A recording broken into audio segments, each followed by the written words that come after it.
not know on what day your Lord will come. Hallelujah.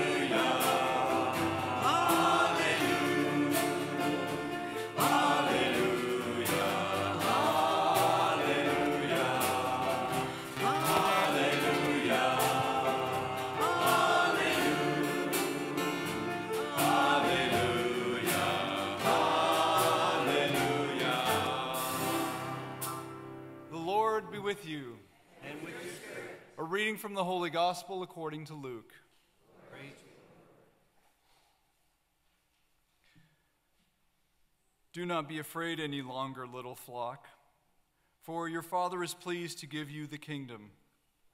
Sell your belongings and give alms. Provide money bags for yourselves that do not wear out, an inexhaustible treasure in heaven, that no thief can reach nor moth destroy. For where your treasure is, there will also be your heart. Gird your loins and light your lamps, and be like servants who wait their master's return from a wedding, ready to open immediately when he comes and knocks. Blessed are those servants whom the master finds vigilant on his arrival. Amen, I say to you, he will gird himself, have them recline at table, and proceed to wait on them.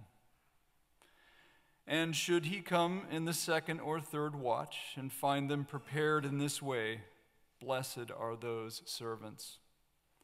For be sure of this, if the master of the house had known the hour when the thief was coming, he would not have let his house be broken into. You also must be prepared, for at an hour you do not expect, the Son of Man will come. Then Peter said, Lord, is this parable meant for us or for everyone? And the Lord replied, Who then is the faithful and prudent steward, whom the master will put in charge of his servants to distribute the food allowance at the proper time? Blessed is that servant whom his master on arrival finds doing so. Truly, I say to you, the master will put the servant in charge of all his property. But if the servant says to himself, My master is delayed in coming, and begins to beat the men servants and maid servants, to eat and drink and get drunk, then that servant's master will come on an unexpected day and at an unknown hour, and will punish the servant severely and assign him a place with the unfaithful. That servant who knew his master's will, but did not make preparations nor act in accord with his will, shall be beaten severely. And the servant who was ignorant of his master's will, but acted in a way deserving of a severe beating, shall be beaten only lightly. Much will be required of the person entrusted with much, and still more will be demanded of the person entrusted with more. The Gospel of the Lord. Praise to you, Lord Jesus.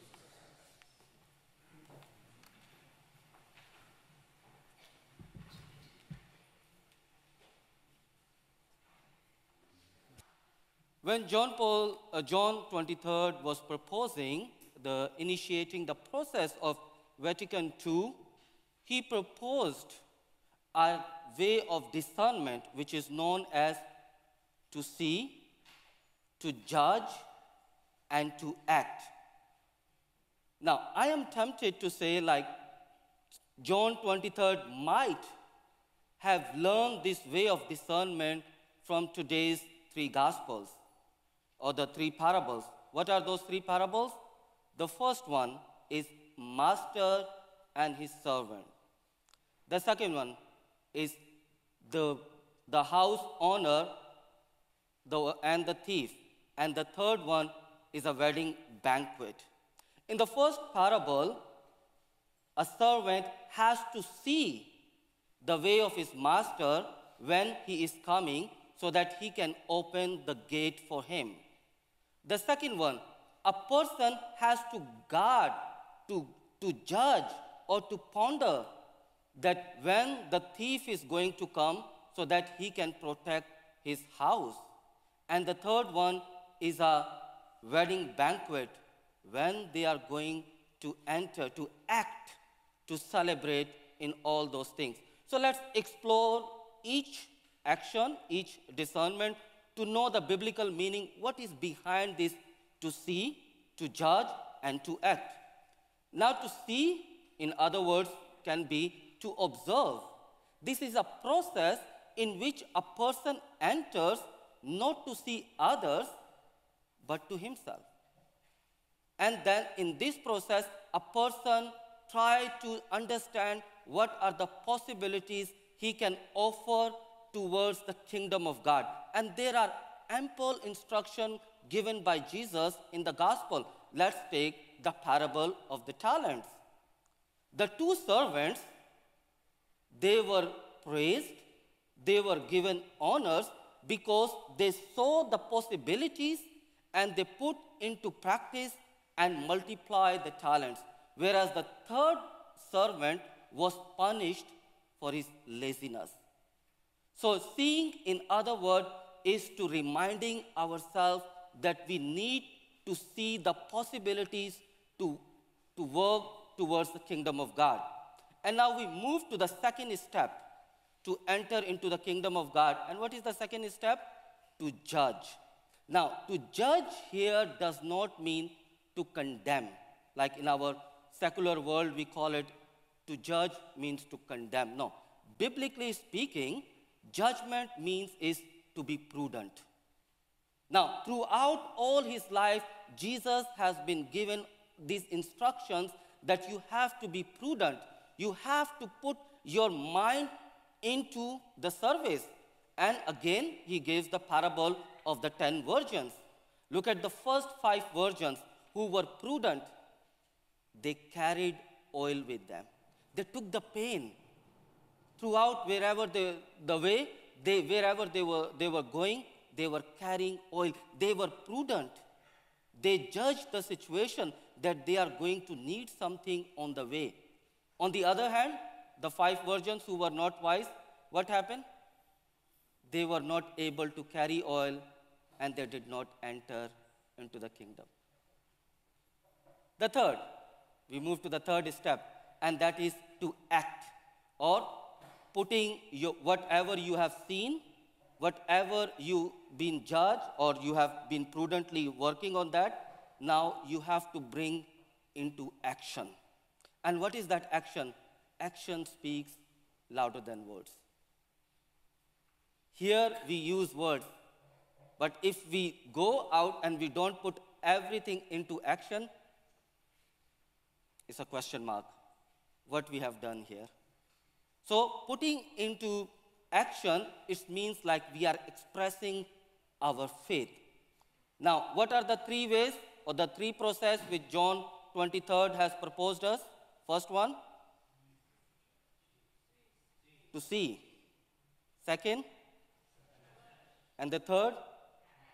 Now, bringing together these 3 ways of process, now putting together, it means the one result we get, it is watchfulness. We have to be watchful. And St. Paul helps us to understand what is this watchfulness. And in his letter to the Romans, he says, we have to preach the word of God in season and out of season. During one of my home visits to Pakistan, one day Mama entered in my room while I was sleeping, and I don't know from where she got a small stick. I don't know. She entered in my room and she started poking me. Get up, get up. I said, Mama, what happened? Get up, get up. What kind of priest you are? You don't know the priests get up in the morning and they pray? While I was getting out of my bed, I said, Mama, this is it's the time for me, holidays. I am on my vacation. Get up. Get up. You don't know? The priest has no holidays? You are always on a mission. When you are in the church on a mission, you evangelize the people. And when you are in the house, you have to evangelize the family. Your geographical setting has only changed. You are always on a mission to evangelize.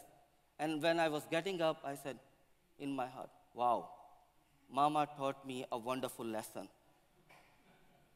Dear brothers and sisters, whether we are married or single, whether we are consecrated or priest, whether we are working or struggling in life, we have to preach the gospel of the Lord in season and out of season. We cannot simply say that, okay, now it's not my work, it's my holidays, I don't need to be watchful, I need to sleep, I need to take rest. There is no rest. We are all given vocation and we have to work. Whether we are going for holidays, whether we are in the house, whether we are working, whether we are playing music, we have to put into practice the work of God. And what is the work of God? The acts of mercy. To feed the hungry, to accommodate the stranger, to give drink to the thirsty, to visit the sick, sending a child to a school, helping someone who is going through a difficult time. And that's what Jesus is inviting us to see, to judge, and to act. May Mary, the mother of Jesus, and our mother intercede for us so that we may always be prudent to see, to judge, and to act in order to put the work of mercy into practice.